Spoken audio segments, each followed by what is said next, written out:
Menelisik aktivitas malaikat, ciptaan mulia penuh tugas. Malaikat adalah salah satu makhluk gaib ciptaan Allah Subhanahu wa Ta'ala yang wajib diimani keberadaannya. Berbeda dengan manusia yang diberi nafsu dan jin yang diberi pilihan, malaikat adalah makhluk yang diciptakan dari cahaya atau nur dan memiliki ketaatan mutlak kepada Allah. Mereka tidak pernah membangkang dan senantiasa melaksanakan segala perintahnya. Keberadaan dan aktivitas mereka dijelaskan secara rinci dalam Al-Quran dan Sunnah. 1. Hakikat dan penciptaan malaikat. Malaikat diciptakan untuk beribadah dan mengemban tugas-tugas spesifik dari Allah. Dalil tentang penciptaan dari cahaya. Rasulullah Shallallahu Alaihi Wasallam bersabda, malaikat diciptakan dari cahaya, jin diciptakan dari api yang berkobar-kobar, dan Adam diciptakan dari apa yang telah diterangkan kepada kalian yaitu tanah. Hadits riwayat Muslim, nomor 2996. Dalil tentang ketaatan mutlak aktivitas utama mereka adalah beribadah dan menjalankan perintah tanpa henti.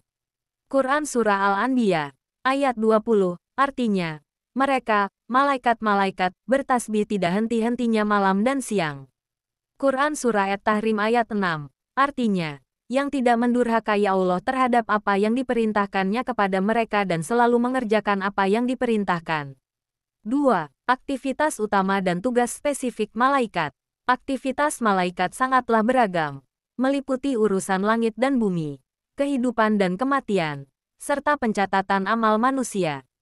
Pertama, pembawa wahyu dan Ruhul Kudus atau Jibril. Malaikat Jibril adalah pemimpin para malaikat yang bertugas menyampaikan wahyu kepada para nabi dan rasul. Quran Surah Asy-Syu'ara ayat 193-194, artinya, dia dibawa turun oleh Ar-Ruh Al-Amin atau Jibril ke dalam hatimu, Muhammad, agar kamu menjadi salah seorang di antara orang-orang yang memberi peringatan. Kedua, pencatat amal manusia yaitu Raqib dan Atid. Setiap manusia didampingi dua malaikat yang mencatat setiap perkataan dan perbuatan. Quran Surah Qaf ayat 18. Artinya, tiada suatu ucapan pun yang diucapkannya melainkan ada di sisinya malaikat pengawas yang selalu siap mencatat. Ketiga, pengatur rezeki, hujan, dan tumbuh-tumbuhan yaitu Mikail. Malaikat Mikail diberi tugas untuk mengatur segala urusan yang berkaitan dengan alam dan rezeki. Quran Surah Al-Baqarah ayat 98 artinya, barang siapa menjadi musuh Allah, malaikat-malaikatnya, rasul-rasulnya, Jibril dan Mikail, maka sesungguhnya Allah adalah musuh orang-orang kafir. Penyebutan nama menunjukkan peran besar, yang dalam hadis-hadis dijelaskan Mikail bertugas mengatur hujan dan rezeki. Keempat, pencabut nyawa yaitu malaikat maut atau Israel. Malaikat maut bertugas mengambil ruh setiap makhluk hidup yang telah ditentukan ajalnya. Quran Surah As-Sajdah ayat 11. Artinya, katakanlah, malaikat maut yang diserahi untuk mencabut nyawamu akan mematikanmu. Kemudian hanya kepada Tuhanmu lah kamu akan dikembalikan. Kelima, penjaga neraka dan surga yaitu Malik dan Ridwan. Malaikat ini bertugas menjaga tempat kembali bagi manusia di akhirat kelak.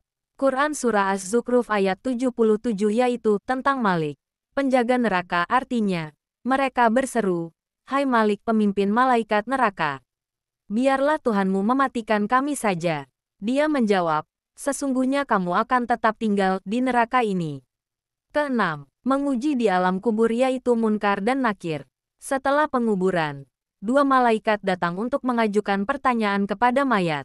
Berikut hadis tentang fitnah kubur. Apabila mayit telah dikuburkan, maka ia akan didatangi oleh dua malaikat yang hitam dan biru. Salah satunya disebut Munkar dan yang lain disebut Nakir. Hadits riwayat Tirmidzi. 3. Aktivitas malaikat terhadap orang beriman. Malaikat tidak hanya bertugas secara umum, tetapi juga secara aktif mendoakan, mendukung, dan melindungi orang-orang yang beriman.